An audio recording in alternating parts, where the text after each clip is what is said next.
Good morning, good afternoon, and good evening to those who are watching us from across the globe. Thank you for joining us for today's session, which is part of the second International Conference on Environmental Peacebuilding. Before starting, I would like to invite everyone here to check out the rest of the agenda and register for the rest of the sessions of this incredible conference that is taking place this week. Someone here from the support team will put this on in the chat box for the registration information and for the agenda. I'm here with you. My name is Nada Majdalani, Palestinian Director of EcoPeace Middle East, with my colleague, Jordanian Director Yana Abu Talib, from Amman office, and we're here to present to you as part of this second international conference on peacebuilding and environmental peacebuilding, our concept for a green-blue deal for the Middle East, specifically for Jordan, Palestine, and Israel. We apologize on behalf of the Israeli director, Gideon Bromberg, who was supposed to be with us today. However, unfortunately, he got caught up in an urgent commitment. For the time being, I would like to welcome everyone who's joined us recently, and I will just start with our presentation for today on the green-blue deal for the Middle East. 1 minute, please.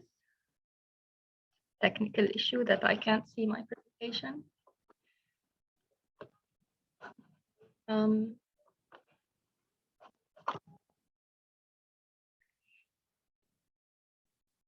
Okay.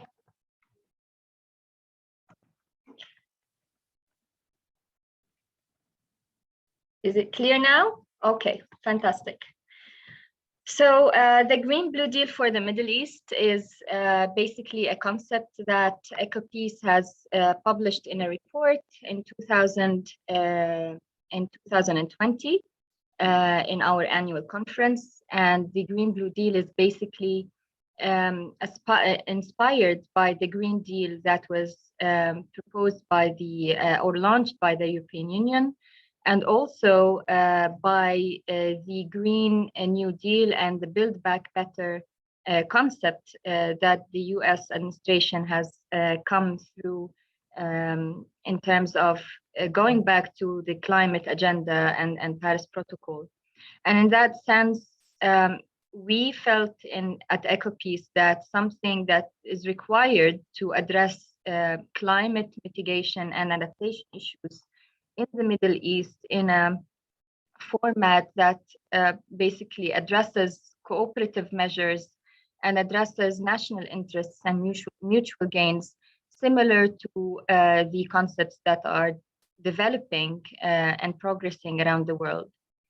So the green comes from the environment, but the blue comes from focusing on the water issues, because water is basically an integral a part of security in general and climate security in the region here in the Middle East, considering that we are one of the recognized most arid places in the world. And this basically is revealed in this map here, where it shows that those areas that are basically considered and identified as climate hotspots and suffer from water insecurity are basically countries that already suffer from general violence and insecurity implications that are exacerbated basically due to water shortages. In the rest of the world, where the IPCC report identifies that the world will suffer from a 4 degrees Celsius increased temperature by the end of the century, 2 degrees Celsius by the end of the century, the Middle East is prone to an increase of 4 degrees Celsius by the end of the century. And this is typically due to the climate change implications and has general implications, as several reports mention that climate change is a climate risk and a threat multiplier to the general security issues in the region and in the Middle East.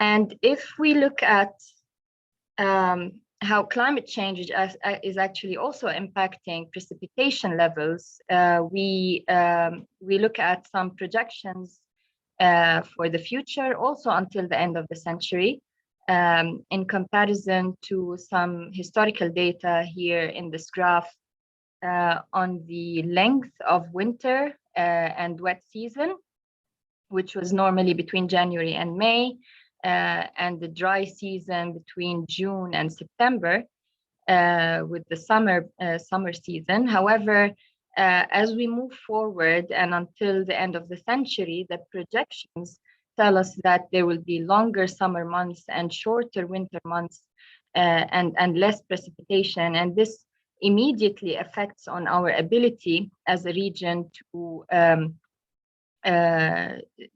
basically utilize these short seasons for storing water from precipitation, as well as for the aquifer recharge for underground water purposes.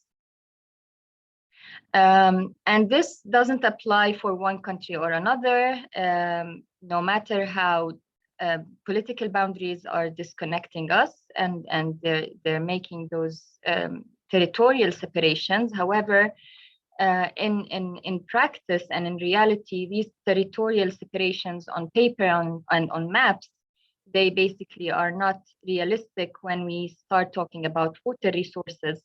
Here's a map that shows the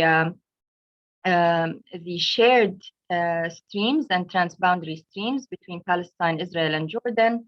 It shows that there are several streams that are crossing between the West Bank and Israel, and there are like 11 water streams.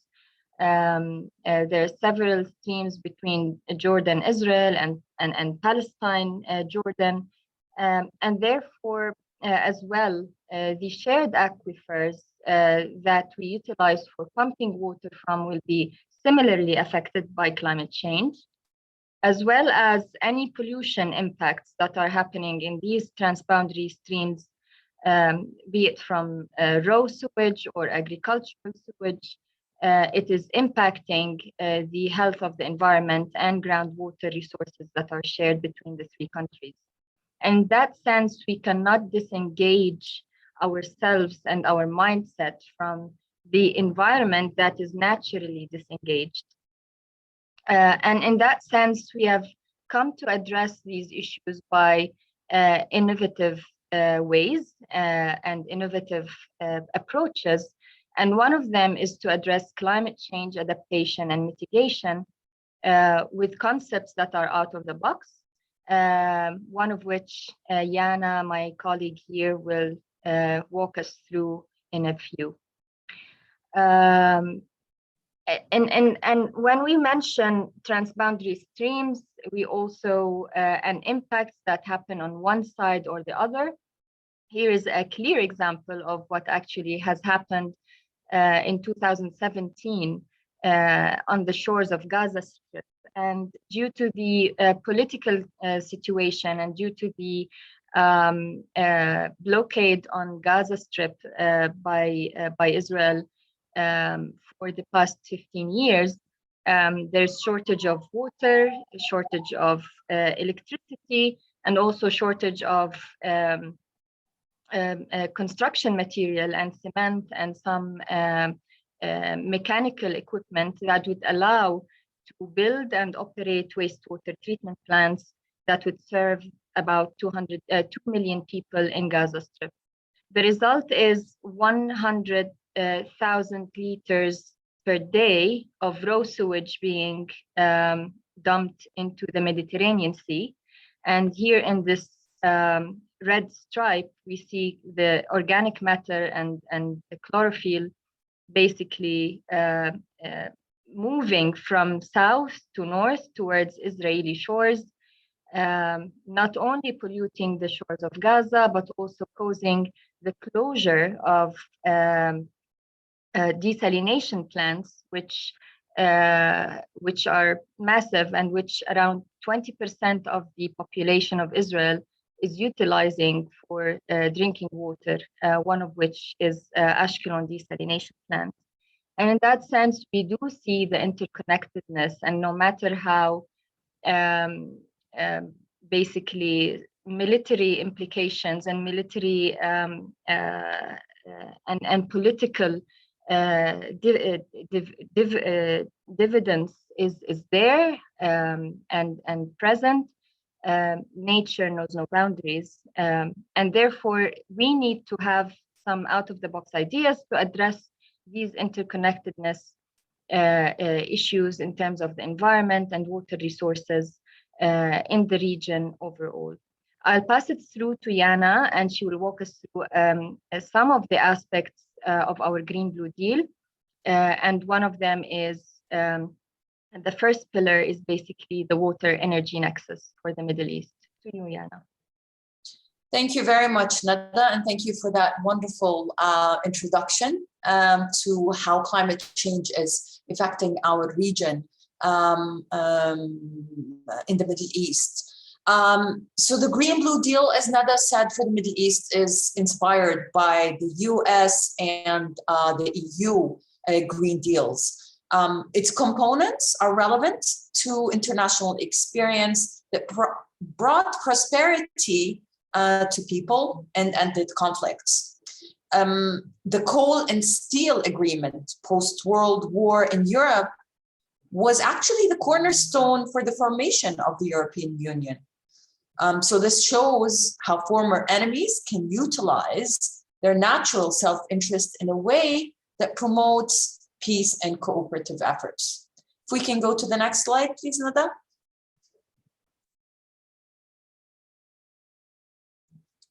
So our first component of the Green-Blue Deal is a water energy nexus project, which is designed to capitalize on the natural relative advantages of each of our countries and to create healthy interdependencies to enhance the regional adaptive capacity for all of us to be combating climate change. In 2017, EcoPeace published a pre-feasibility study to investigate the economic, technical, and geopolitical benefits of a water energy exchange that mainly produces energy in Jordan and in exchange for desalinated water from Israel and Palestine. The study shows that these regional arrangements are much more feasible than unilateral solutions that we've been following so far. Our water energy nexus is not meant to replace national projects that happen in each of our countries, but to produce more water and electricity to complement them. It would also help the three countries meet their carbon reduction targets as per the Paris agreements. It's because the underlying rationale of the project is based on the geopolitical reality of our three countries. It can be implemented at different scales, different locations, either through governments or private sector, or actually a combination of both. And if we can move to the next slide.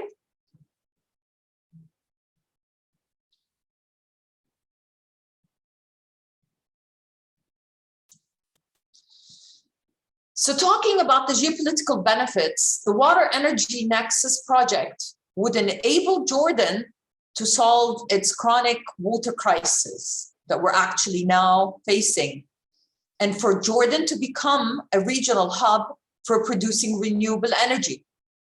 So if we look at the arrangements at this time, Jordan already receives its share from shared water resources from Israel as per the peace treaty between the two countries. This past year, Jordan and Israel agreed to increase the quantities of water that Jordan would purchase from Israel. But if we look at the arrangements that are currently taking place, Jordan also purchases gas from Israel through private sector. So by supplying Israel and Palestine with renewable energy, Jordan would become less dependent on Israel and would help Palestine diversify its energy sources. As for Palestine, these arrangements would provide extra quantities of water and energy, which would be a step forward towards Palestinian autonomy. The project would also allow Gaza to sell desalinated water in the future to Jordan in exchange for Jordanian energy in the West Bank, which would be a major cause for Palestinian unity. So a less reliant Palestine on Israel means more integration into the Arab world. If we take it from an Israeli perspective and the Israeli leadership in desalination technology, it would help the country become more connected with the rest of the region through renewable energy arrangements. As a relatively small country, Israel does not have enough land to produce renewable energy for its use, and import renewable energy from Jordan would help Israel diversify its energy sector and also reduce its carbon emissions at a relatively cheap price. Next slide, please, Nada.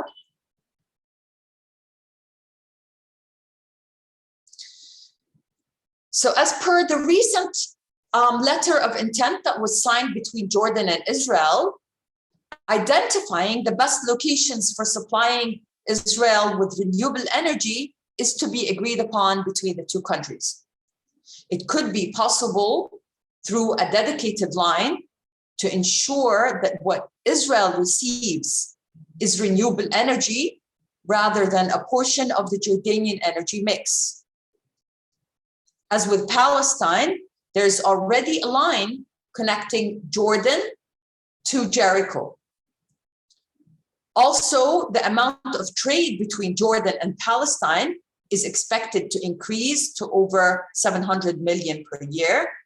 And through the Jericho line or the new line or a new line dedicated, the amount of electricity sold from Jordan to Palestine would significantly increase. Next slide, please. So as I mentioned earlier, the water trade between Jordan and Israel is already established. And the Water Energy Nexus project aims on expanding it. Jordan is already planning to desalinate water in Aqaba through building a national water carrier and pump the water to the population centers in Amman and the northern cities. But the pumping costs here are relatively high. The proximity of Jordan's biggest cities to the Mediterranean would definitely reduce the cost per cubic meter from almost $3 to $1 per cubic meter. The project would envisage the possibility of supplying desalinated water to the south of Jordan from the Gaza Strip as well. And the recent letter of intent that was signed includes investigating the feasibility of selling an additional 200 million cubic meters of water, of desalinated water from Israel to Jordan. When complemented with the national water carrier that Jordan is planning, and with the possibility of involving Gaza in the future, that would significantly reduce the overall cost of producing extra quantities of water that are much needed in Jordan. And this would strike the right balance between self-resilience and regional arrangements. Next slide, please, Nada. So if we're to implement the Water Energy Nexus project, it would allow for allocating extra quantities of water to the Jordan River and for the rehabilitation of the Jordan Valley, which is the second component of the Green-Blue Deal. So the Green-Blue Deal calls for the Jordan River to become the natural water carrier in our region. Back in 2015, EcoPeace published the first regional NGO master plan for sustainable development in the Jordan Valley, which is designed to boost the economy of the valley and the people living in the valley. So the master plan identified 127 projects in order to achieve sustainable development. But also EcoPeace has developed some of these projects and turned them into feasibility studies and business cases. And we have been working with the private sector and the international institutions to try and implement these projects. We're also in negotiations with the World Bank, as well as our three governments and the international community to establish a trust fund for the purpose of funding these projects. Next slide, please. If we're to implement all the projects that are identified in the master plan, the GDP of the valley would increase from a current $4 billion to a $73 billion by 2050. As most inhabitants in the valley work in the agricultural sector, they are the most vulnerable to climate change, and assisting them would be essential for the long-term stability of our region, especially in terms of food security. The Palestinian side of the Jordan Valley is way underdeveloped, as well as the Jordanian side, and has great potential for growth and prosperity. So this interconnected nature of our solutions identified as part of the Green-Blue Deal make addressing climate change as an opportunity multiplier and the cornerstone for solving long-term political issues, especially on the Palestinian front. Nada, with this, I turn back to you to tell us more about the third component of the Green-Blue Deal. Thank you. Thank you, Yana. And building on what you've mentioned before on the increased water quantities from desalination and non-conventional water resources, especially from desalination and treated wastewater. The water pie has definitely, in terms of quantities, become different from what was there 25 years ago or 26 years ago, when the Oslo Accords were negotiated and discussed. At that time, in 1994 and 5, water has been placed with other difficult files on the Palestinian-Israeli negotiations process, with refugees, with the status of the illegal settlements in the West Bank, the status of borders, the status of Jerusalem. These difficult files have been interconnected, including water.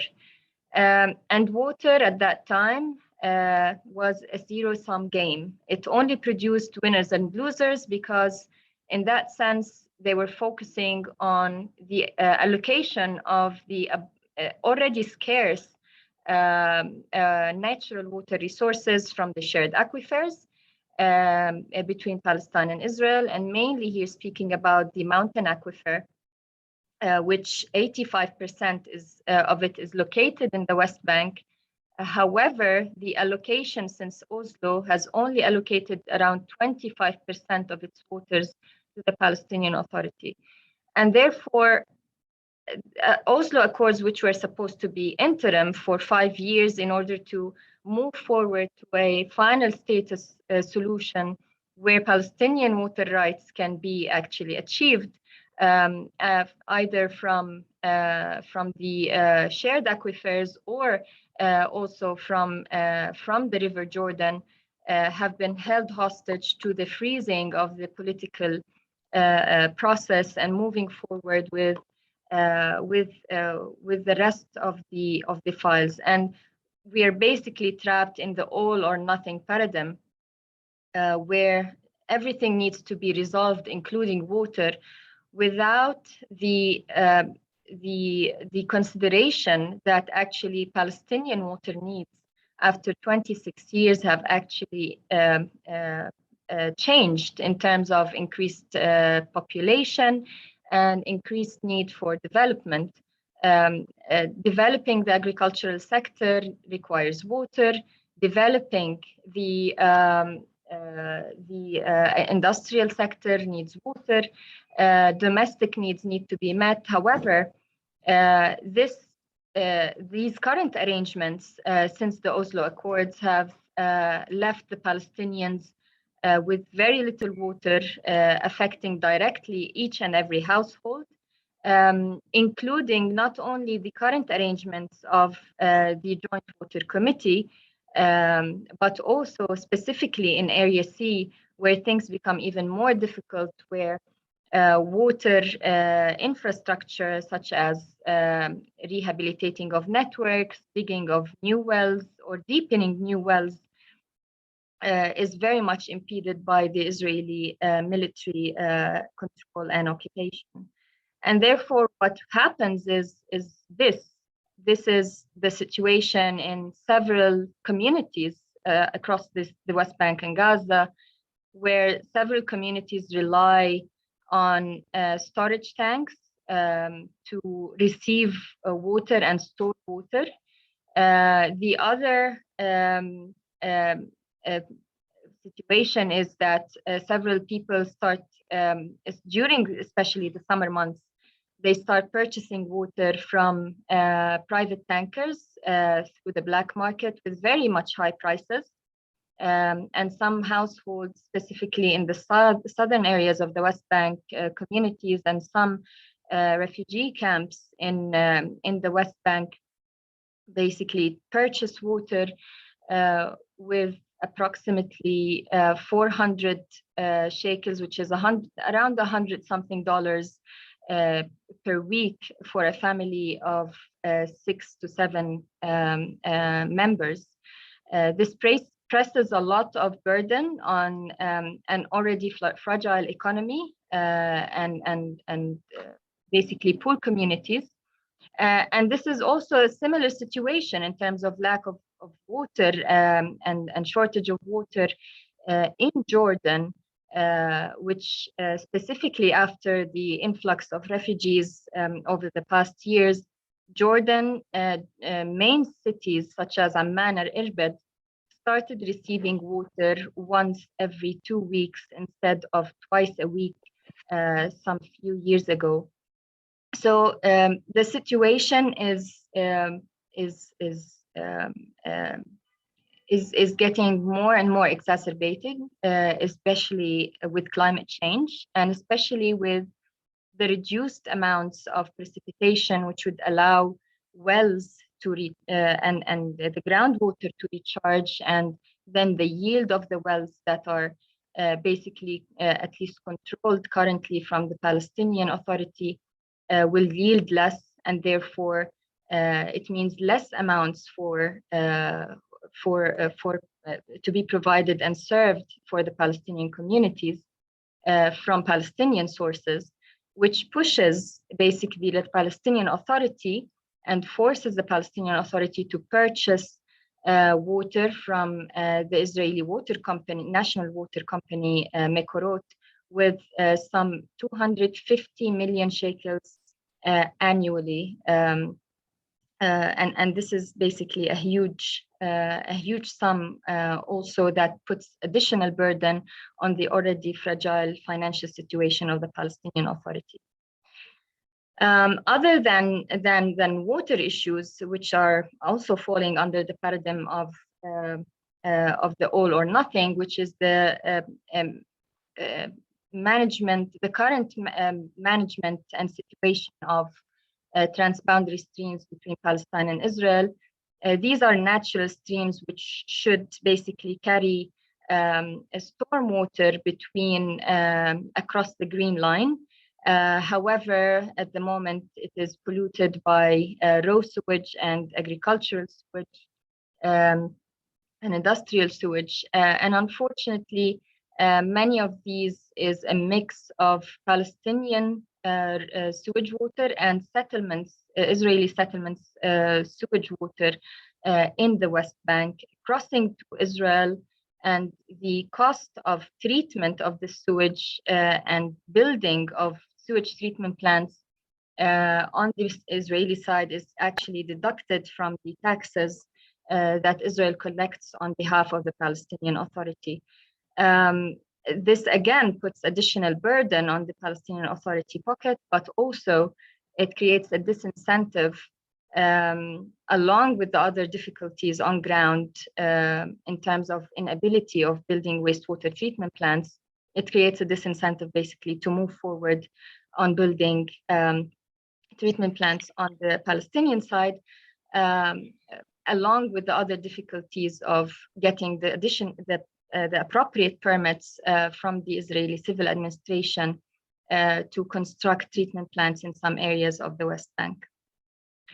So it leaves us with catastrophic conditions, either in the West Bank or either in Gaza, and climate change prevails during these past years, specifically during this past week, with several floods, especially impacting the Gazan children and Gazan people because of inappropriate infrastructure and mechanisms that are not present at the moment.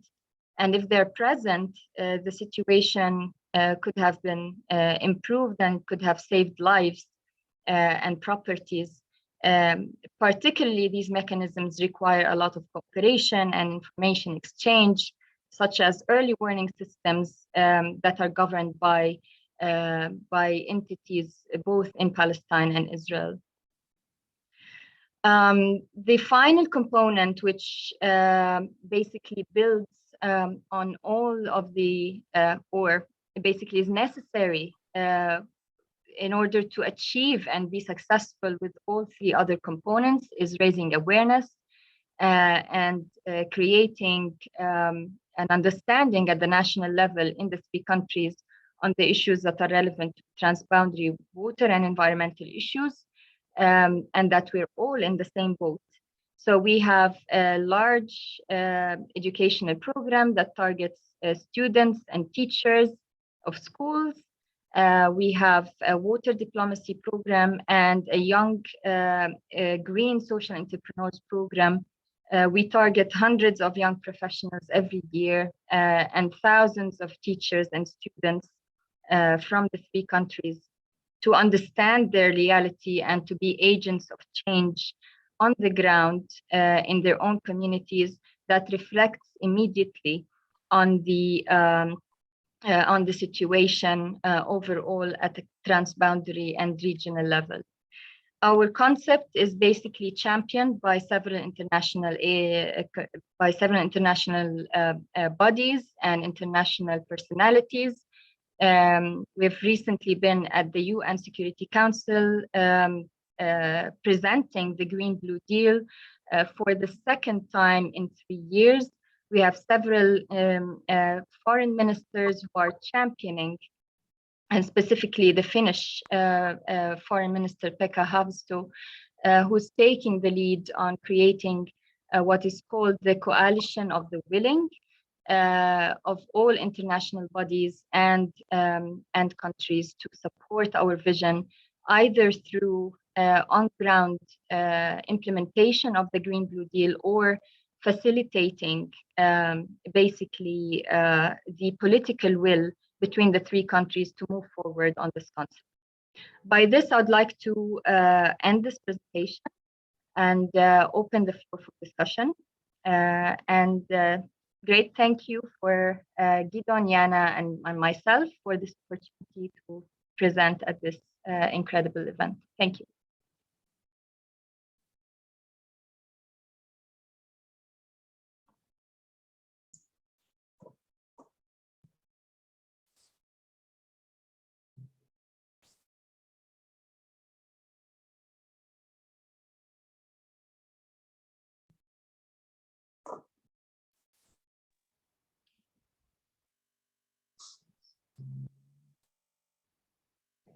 Are you opening up the floor now to questions?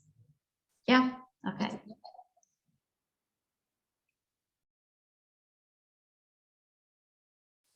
Nada, I think we have a question from Alessandra. Please go ahead. Hi, thank you a lot for the presentation. It was very, very interesting to hear about all the trade-offs between the energy and the water nexus. I was wondering, with regards to the production of renewable energy in Jordan, what do you think are the expected impact in terms of land use change? So in terms of land that will be dedicated to solar farms? Okay, wonderful. Thank you, Alessandra. And Nada, if I can take that. So this was really part of the pre-feasibility study that we carried out in 2015. And looking at the pre-feasibility and determining the amount of land that is needed to produce all this renewable energy was actually 1% of the available land that has very low environmental quality, let's say. So it's definitely not much that is needed from the large amounts of land that is available on the Jordanian side, like I said, with very low or significant, let's say, environmental impact. And I hope that answers it, Alessandra. Yeah, thank you.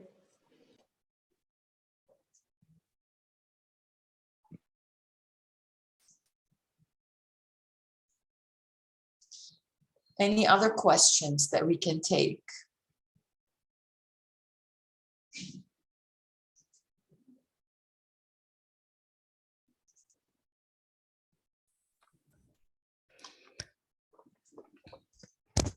I have a question.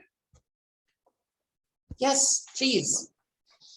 Hi, yeah, it's great to hear about the project and congratulations on achieving so much. I'm just curious how you deal with the situation that, so a lot of your work is based on a kind of presumption that working towards mutual prosperity is good for everybody.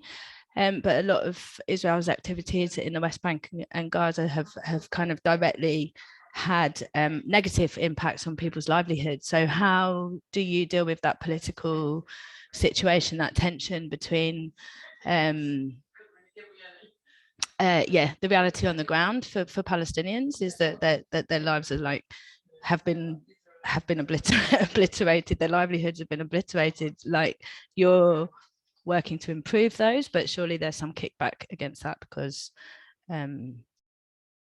that's not in line with what the Israeli state apparently wants. Nada? If I may, yes. Thank you. This is really a question that is on spot, and this is a reality that we cannot escape, and we are very much aware of the situation on ground, and it would be naive to ignore how things are difficult basically on ground to achieve what we are aspiring for.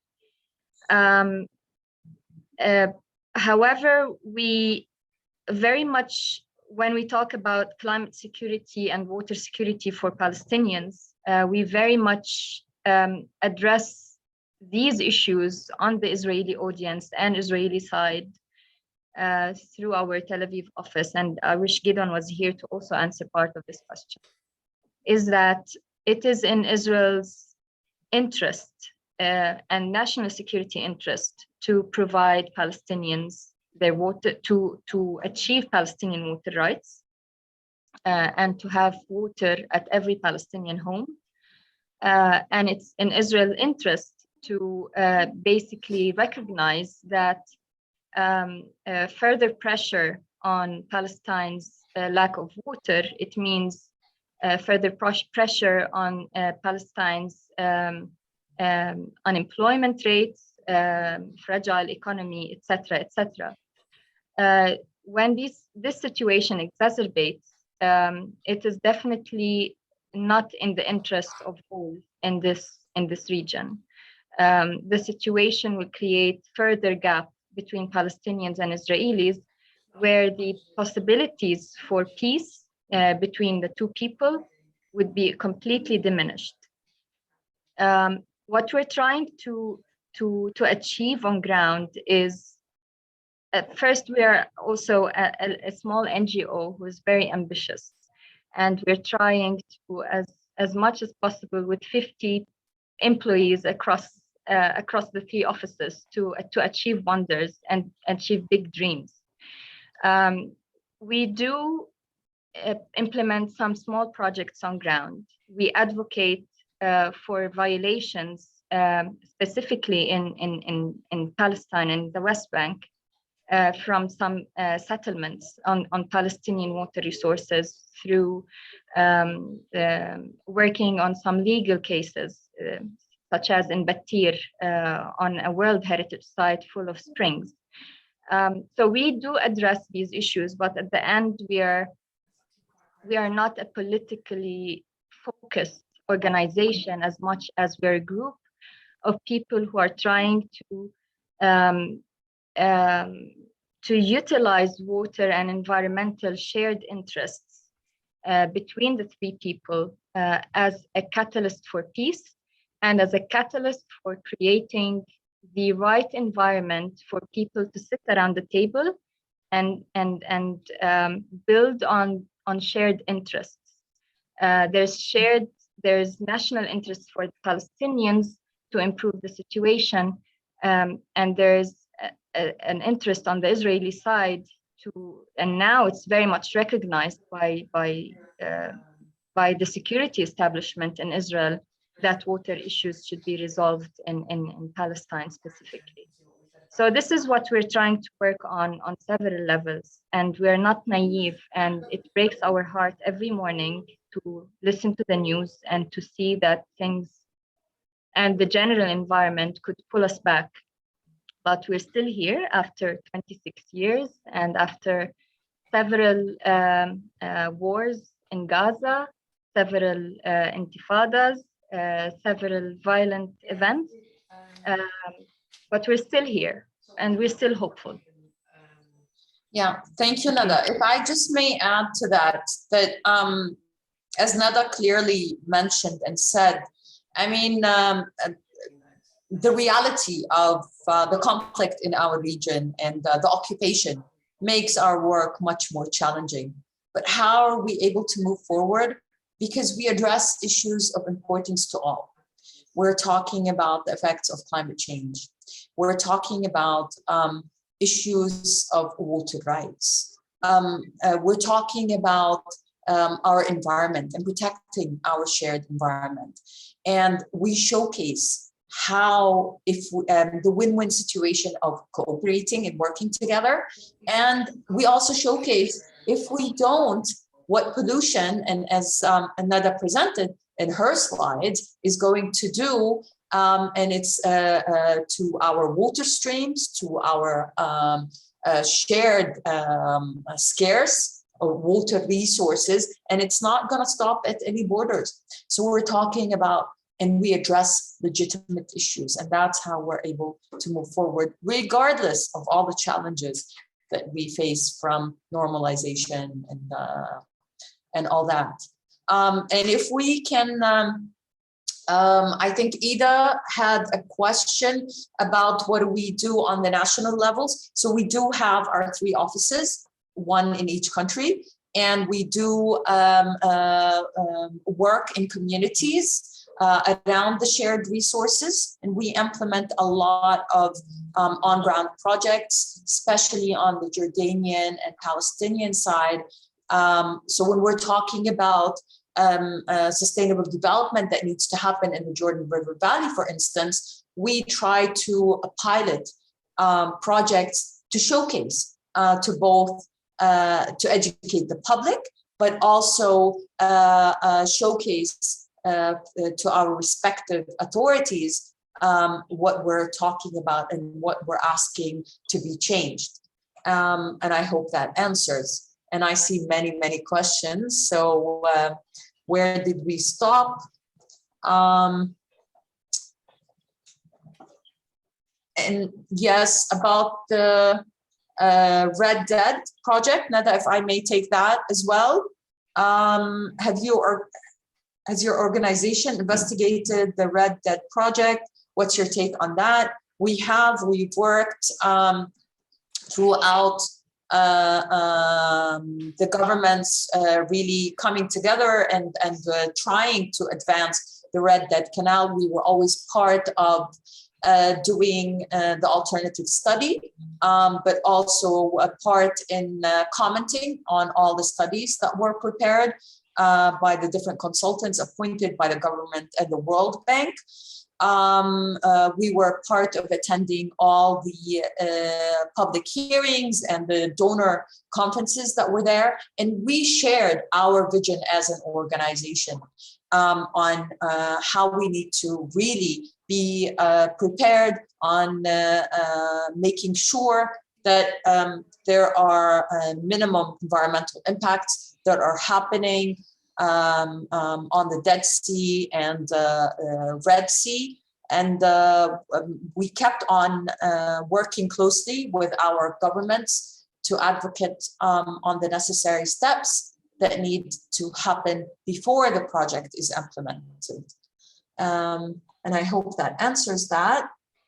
Can you take, Jana, the interdependency energy, yes. water nexus question? Sorry, Nada, you want to take it or you want me to take it? No, can you take it? I'll take the other two. Can you take the energy nexus and how it ensures each nation's ability to provide for its people?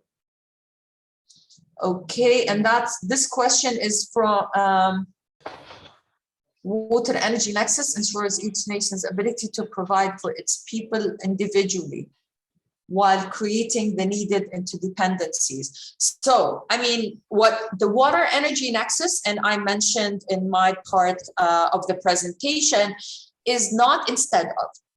It complements what needs to happen on the national level. So we understand, for instance, when we're talking about national water security, and we work closely with our water authorities in the 3 countries on the measures that need to happen on the national level. So if I can give an example, on the Jordanian side, we are working closely with our Ministry of Water and the relevant authorities under the Ministry of Water to ensure that we need to purchase additional quantities at feasible prices from Israel. But there are many other measures that we need to take on the Jordanian front in able to meet our extreme water scarcity in the country, like looking at our building the national water carrier, looking at non-revenue water and solving that, looking at the agricultural sector and how much it takes from water in the highlands and reforming that. So there are a set of measures that need to happen on the national level before we even talk about that regional cooperation. Nada, do you want to? I'll take the water pricing. Okay. Well, the water prices in Palestine, it somehow is different and it's irregulated in a manner that, specifically because the sources are diverse. Some sources come from, as I mentioned, the Israeli company, that is quantities that are purchased, others that come from local wells that are managed by the Palestinian Water Authority. And you need to add also the pumping cost from the several sources to the areas of demand.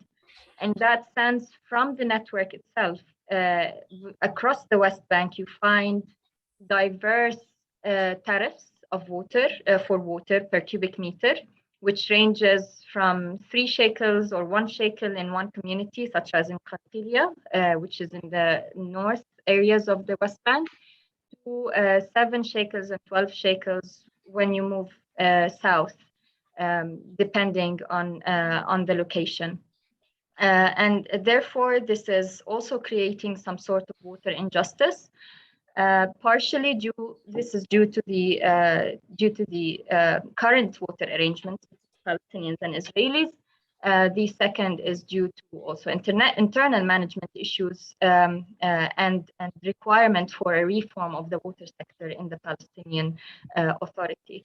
And when we say there's shortage of water in some locations and where people are obliged to purchase water from water trucks, it is usually from some private filling points and private wells, because some pieces of land in the West Bank, they have the right, the land properties, including the water well rights in this land since the Ottoman times. And it's at the moment very difficult to regulate or to change. And therefore, there are some private families who own their own wells, and they utilize them to truck these waters by order. And these trucks are somehow not regulated in terms of pricing and not regulated in terms of quality. So when we say that it's above $100 per week for a family of 7 to 6 people, it is basically the cost of water and the cost of transportation by these trucks. Yana, do you want to take the other question on building trust? Yes, so there is a question from Sharon asking about trust building. So that's exactly what we do. I mean, the first necessary step to building peace is building that trust. And by implementing our different components, through our educational programs, through our different tracks, working with our young professionals, our water diplomats, our green social entrepreneurs, our water trustees and teachers, when we're bringing them to the regional level together and having them discuss and having them start that dialogue, introducing each other to their different situations, and together identify solutions, they're able to build that trust.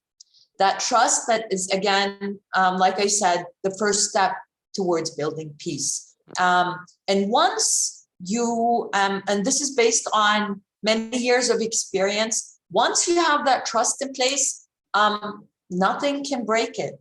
And people will be able to continue to, at least when they have that trust, to be able to ask each other and talk to each other and identify ways forward together. Do we have any other questions?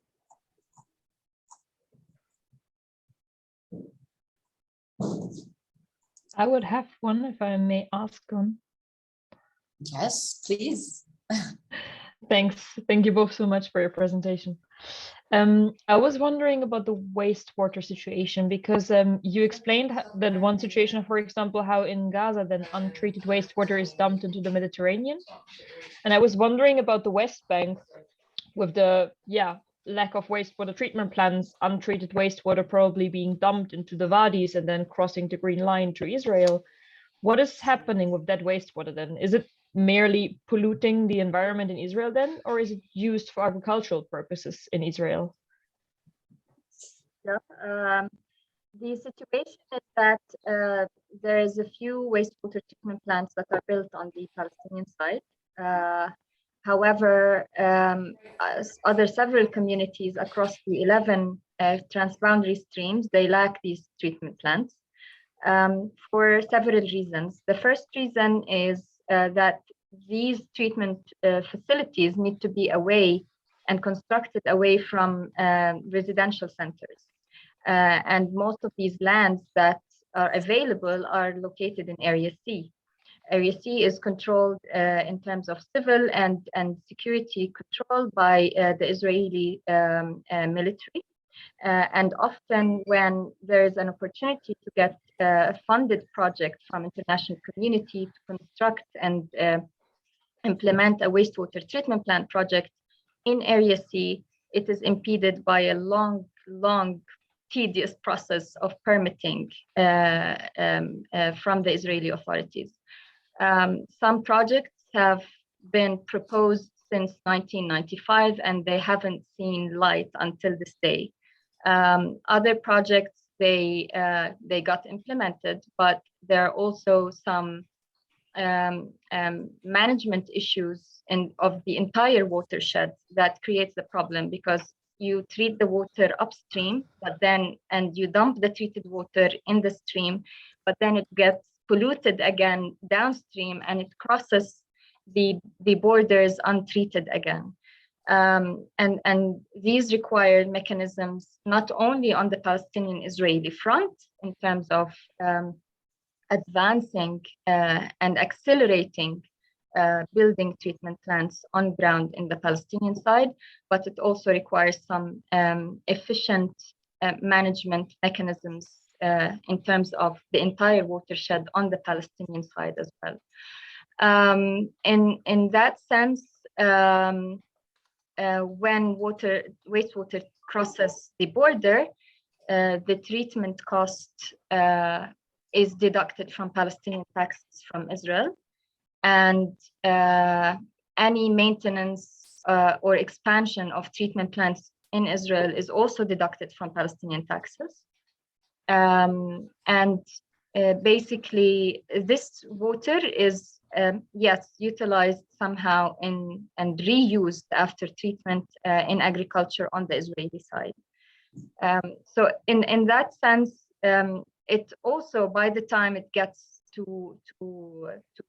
across the green line, the wastewater is actually polluting shared water resources. It's actually polluting the mountain aquifer, which includes Palestinian and Israeli wells on both sides. And this is what we're advocating for, is now practical, efficient solutions to address the situation. Thank you very much. In the most crucial moment, 30 seconds of your answer were cut by my internet connection, but luckily it is recorded. If I may add on that question, then is there, because I could see then that the Israeli government is saying, okay, Palestine is not fulfilling the agreement with letting untreated wastewater cross the green line, although maybe in the upstream part it was treated at the beginning. So is there a way to prove, so to say, that actually it has been treated in the first place, and the agreements were fulfilled in the first place? Yes, I mean, there are several mechanisms that are exchanging information and confirming what each side is basically doing. And I think this is part of a lot of agencies, including international community, including the Office of the Quartet, but also organizations like EcoPeace, who through their engagement with our national institutions, through the Palestinian Water Authority on my side and through the Israeli Water Authority on Gideon's side, we try to emphasize the information that there's an interest on both sides to rectify the situation and find different mechanisms, and the necessity to find different mechanisms that are different from the current ones in order to improve the situation. So we do have a role in channeling this information and emphasizing that the Palestinian Authority does have the interest and does have the capacity and capability to run such projects and to resolve these issues on the Palestinian side if they are given the resources and the ability and the permits to do so. Thank you very much. Thank you, Ida.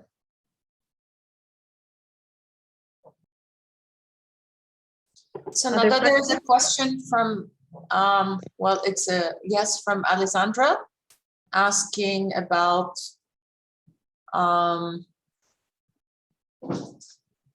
the price ownership data available in the report. Are Yeah. you referring to the Green Blue Deal report? Yeah, indeed. It was about all the explanation that Nada gave about the prices and different ownership schemes in different places in Palestine. No, this is not in details in the Green Blue Deal report, but there are different reports from other organizations like the World Bank. I'll dig it out and I can provide it to you. There is some information on that as well as other organizations. I'll send it to you in the chat box. Thank you a lot.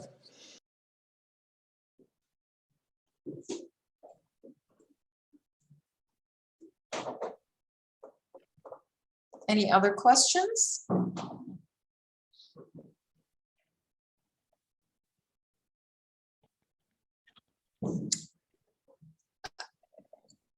I don't know if I'm pronouncing your name right. Yeah, Corinne, yes. Hi. Sorry, okay. Good morning. Thank you very much for this presentation. I've actually had a meeting, a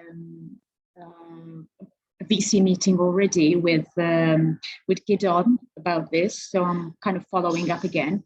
I just wondered if, apart from the Finnish foreign minister, you mentioned the Finnish foreign minister, if there are any other foreign ministers who are also very eager. I mean, I also, well, I congratulate you also on the UNSC event, which was something we were also looking into for our own UNSC priorities next year as Malta. But I was wondering if, apart from Finland, Sweden, I know Gidon had indicated maybe Italy or UK, Norway, anybody else who's signing up to this coalition that you are mentioning, because we are very keen to see who would be signing up to it.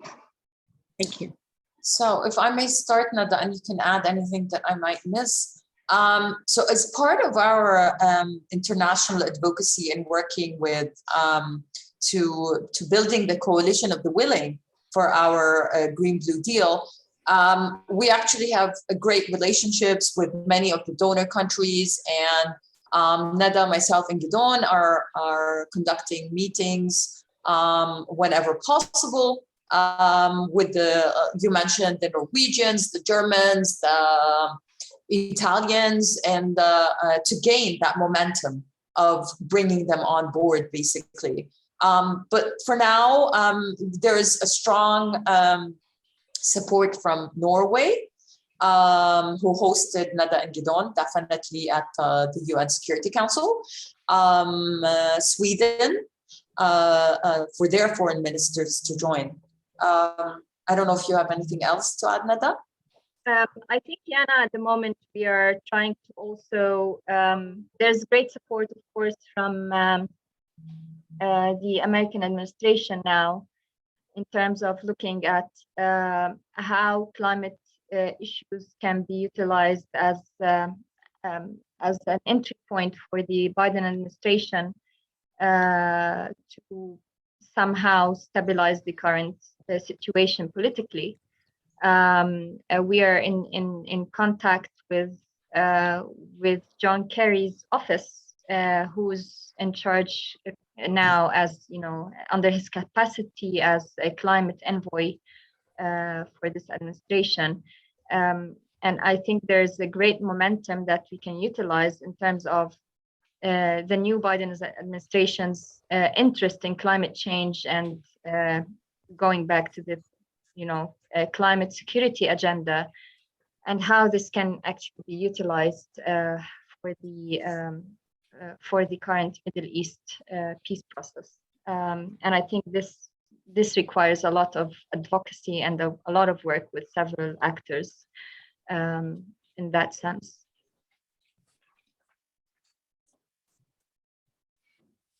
Thanks a lot. Thank you. 7, 4, 5, 3, 8, 7, 4, 5, 3. Naomi? There's another question by Ida. Yeah, excuse me.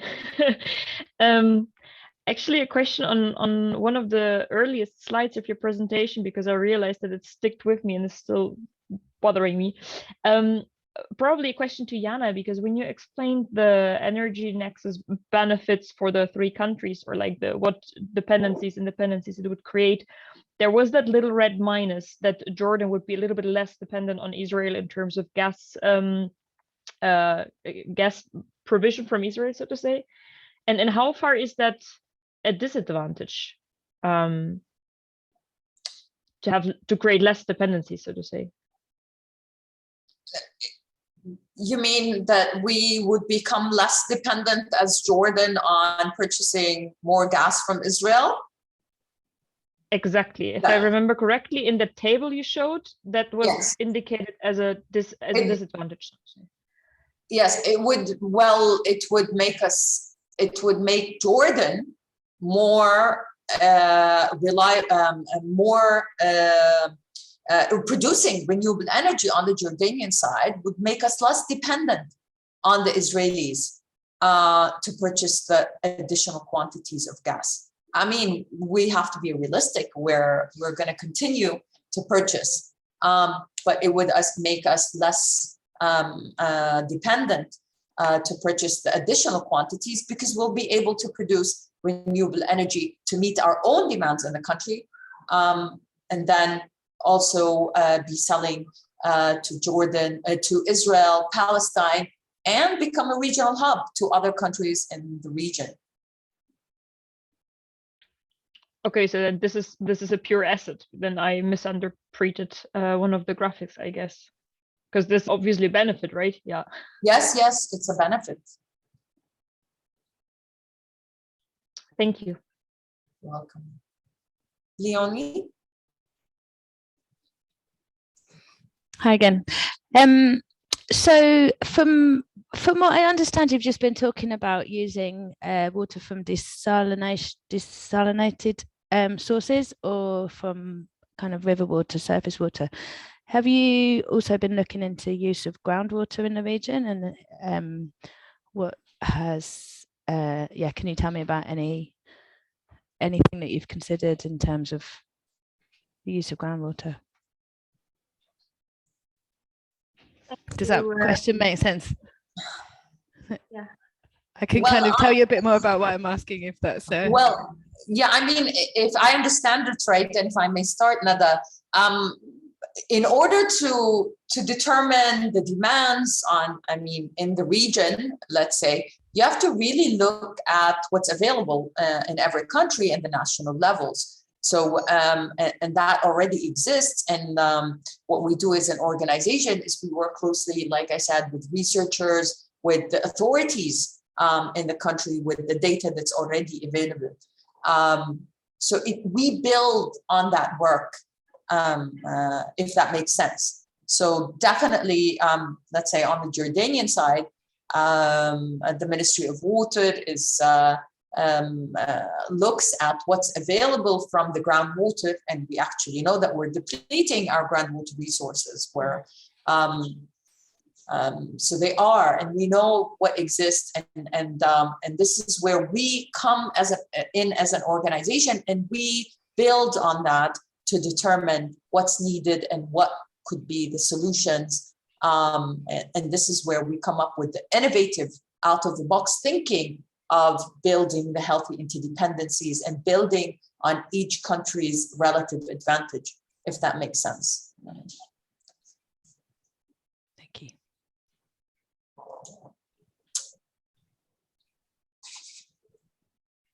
And if I may to add to Jana's comment here, as I mentioned, in the Palestinian-Israeli context, we look at desalination solutions as a complementary measure to increase water resources from non-conventional resources that would enable a more fair allocation of natural water resources between Palestinians and Israelis. In that sense, we're not here calling for extra pumping of groundwater that would deplete the aquifers, but more optimized mechanisms for natural water management across the border, where it leaves also some sort of sovereignty to each and every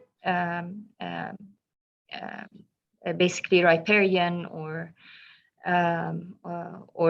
country that is above the shared aquifers. Thank you. Maybe a follow-up question to that.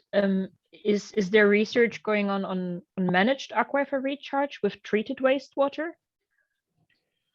At the moment, EcoPeace is preparing a draft concept, and we're hoping that this will move forward.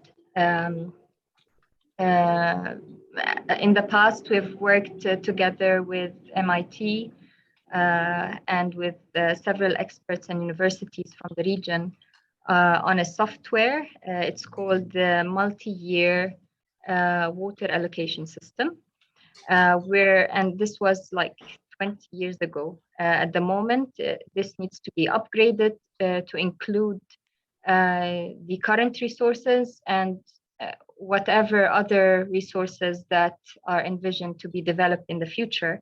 In that sense, it will give us more understanding how this data can be utilized by decision makers to advance on discussions between the three countries in terms of water allocations and quantities, in terms of optimizing the supply and demand, as Yana mentioned. Thank you.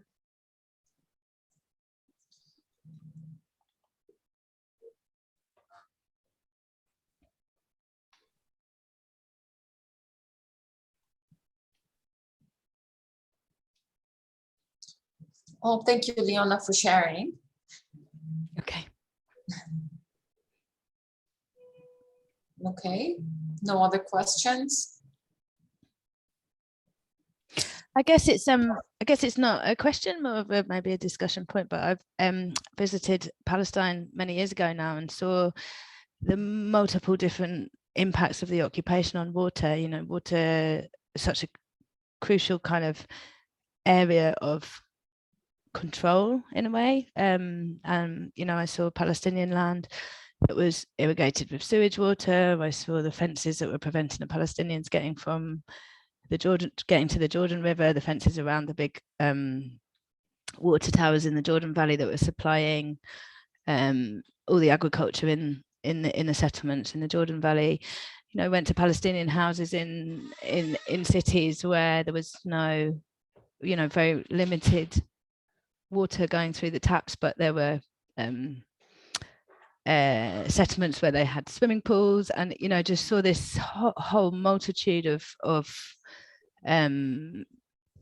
ways in which water was used as a really kind of key element of the occupation. And I guess I've already asked a related question already, but I'm still kind of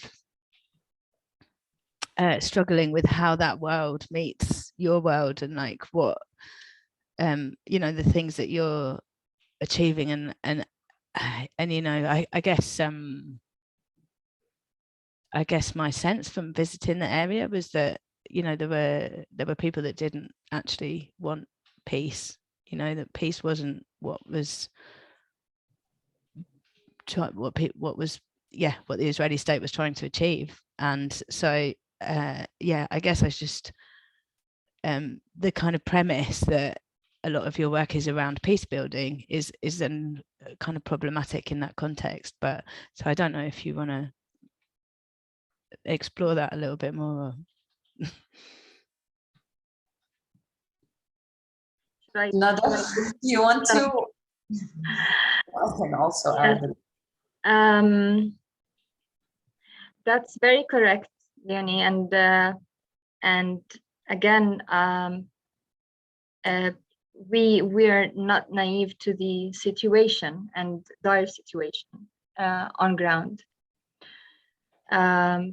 What at the moment we can do is to just educate the different constituencies on these realities, educate our national water reality and our people, and educate how these differences are creating more gaps that are and more divisions and more animosity towards each other because of lack of fairness and justice. So education is very much part of the work that we need to do, especially on the Israeli side, to understand the damage of the situation in that sense.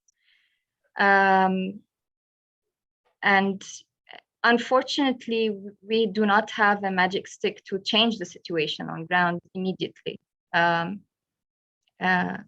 But we do recognize it, and we do recognize how it sometimes pulls us back from what we want to achieve. We are indeed in a world that is speaking that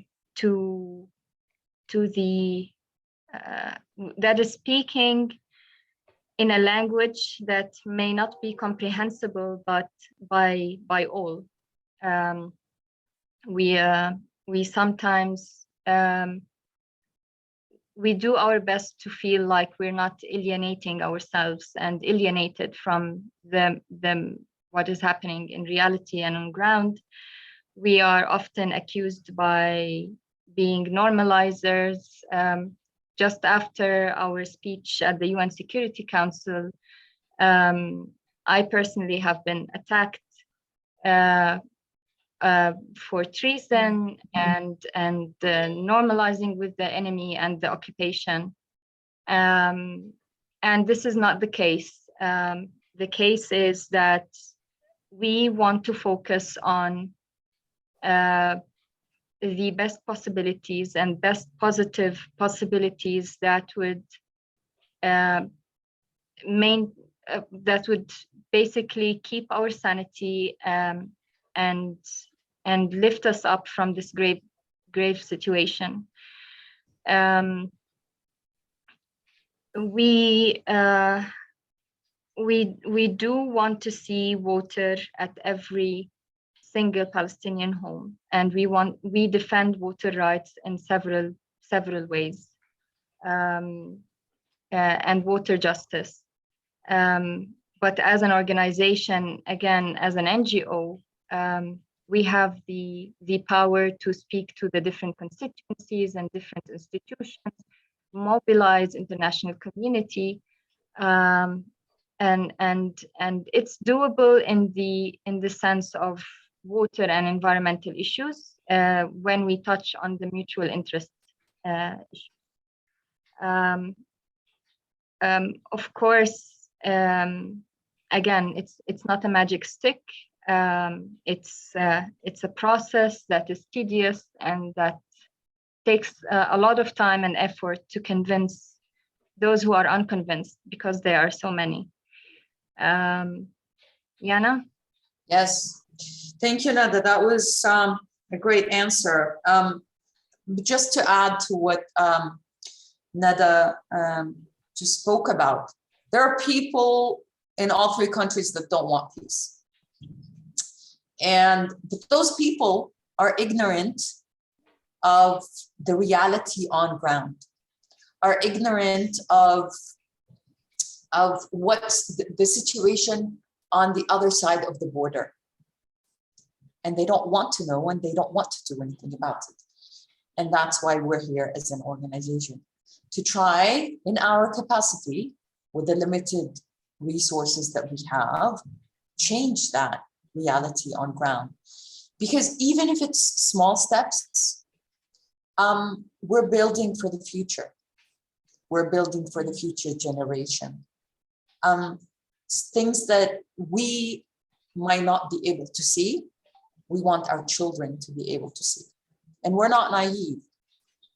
We understand the realities on ground, and we know it's going to take a long time, but we have to build those small, important steps to ensure a brighter future, especially when we're talking about issues of water rights, educating about them, showing how it is to maintain the status quo and what will change when we're cooperating. And when we talk about projects that are out of the box, again, like the water energy exchange and building on that relative advantages, it talks about that cooperation and that exchange between the countries will actually help stabilize our region, and we would all benefit from it. And I guess something that you're giving to people that you haven't mentioned in your presentations is hope. And that's what we love to hear, Nona. Yeah, and in that situation just seems so hopeless, and to actually kind of get up and think, well, there's so much that's wrong, but let's not think about that. Let's just think about what we can do and how we can try and make people's lives better. It's incredibly valuable, and much respect to you for that. Thank you, Leonie. Indeed. Wonderful.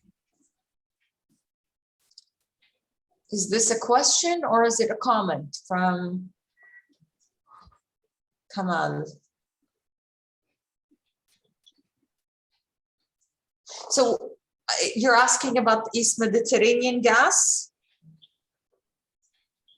Yes. I was wondering if it is affecting the relationship you have and the relationship that you are also improving with your coalition partners, because I've been campaigning about this issue, and there seems to be good news regarding this project being losing the support that it is getting. So yeah, I was wondering if this is something that is affecting your work, or if there are any events or meetings going on against this project. Thank you. Thank you. I mean, to start with, and maybe Nada can elaborate more after about our asks at the UN Security Council regarding this. But Kamal, we need to be realistic. I mean, natural gas exists, definitely, and countries will remain to be, cooperating over this. We want to try to minimize the impacts always. And this is why we're always asking to keep increasing the renewable energy production in our region and showing that it is possible. And that was one of our asks, like I said, at the UN Security Council, is for the, what do they call it? It's the coalition to be including looking at the renewable energy possibilities within the MENA region as well. Nada, you want to add anything to that? Yes, this is exactly what you've asked, is to create, first of all, the coalition of the willing from several international players, and potentially also utilize the Mediterranean Gas Forum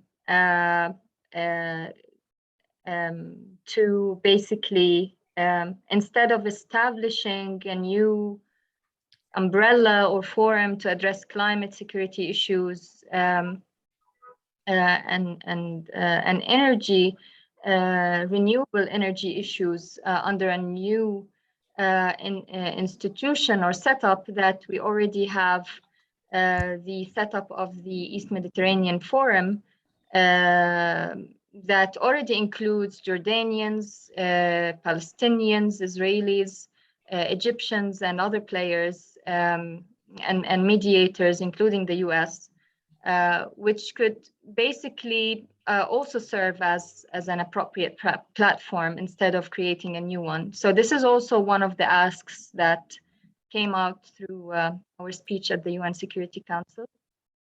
But in general, also, there's a role that the other day, the three of us, Yana, Gideon, and I, were discussing how EcoPeace it can also be a model for global change in terms of transferring our experience over the past 26 years to other conflict areas in the world. We've worked on some small events and interventions around the Lake Chad, with Iraq and Kurdistan, Bosnia and Herzegovina. But I think in general, our voice as an organization can be utilized for global change in terms of recognizing climate security as a global security agenda. And this is in the first place why EcoPeace has been invited also to the UN Security Council a few weeks after the veto on declining the what do you call it, the resolution to be taken as a climate risks being security risks by the UN Security Council. So what we're also trying to advocate is the global shift towards looking at security issues from a climate angle. Thank you. Any last questions before we end such a wonderful session? All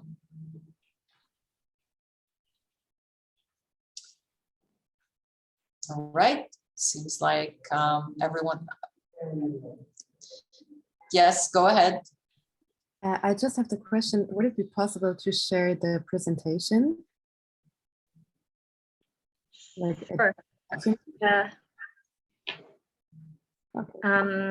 I'm not sure if we can share it here on the chat box, but we can share it with Natalia, and maybe they have the mailing list of those who registered, and we can share it to them through email.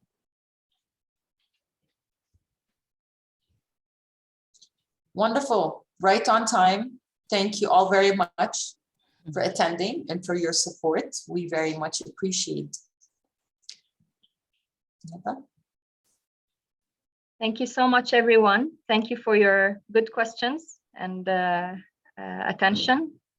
And thanks to the Environmental Peacebuilding Association for hosting us today. Harriet, Natalia, and everyone behind this. Please do keep an eye on the agenda of the entire conference days. And we also, EcoPeace will be present in another 2 panels. So if you're interested also to spread the word for those who would like to listen and hear from us more again. And lots of interesting other sessions in the 2nd International Conference for Environmental Peacebuilding. Thank you so much, and have a good afternoon, evening, and bye-bye. Bye, everyone. Bye. Thank you.